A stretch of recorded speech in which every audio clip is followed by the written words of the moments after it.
तेलंगाना के जिले निर्मल खानापुर में डबल बेडरूम मकानात के अलाटमेंट में बेकायदगियां पाए जाने का इल्जाम लगाते हुए कांग्रेस पार्टी के कायदीन ने एहतजाज किया।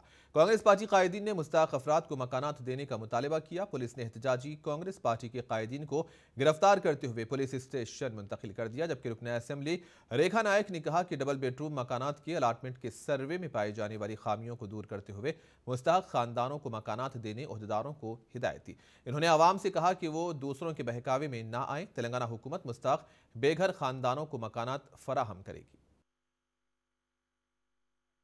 ఎలిజిబుల్ అని వచ్చింది అవి అధికారులు మరి తప్పు చేశారు కాబట్టి ఆ అధికారులకు కూడా మేము చెప్తున్నాము మళ్ళీ మీరు ఐడెంటిఫై చేయండి ఒక ఇంట్లో నలుగురు పేరు ఎట్లా వచ్చింది ఎలిజిబుల్ అని నేను అదే అడగడానికి వచ్చాను అలాంటి వాళ్ళు ఉంటే వాళ్ళకి పక్కన తీసేస్తారు పక్కన పెడతారు మళ్ళీ వాళ్ళకి ఇల్లు రాదు ఒకవేళ లాటరీలో వచ్చినా ఆ ఇల్లు ఎలిజిబుల్ కాదు వాళ్ళకి తాళాలు ఇవ్వరు రెండోది టోటల్ 750 మందికి ఇల్లు లేదనేది ఐడెంటిఫై చేశారు నేను ఇప్పుడే మంత్రి గారితో మరి అలాగే కలెక్టర్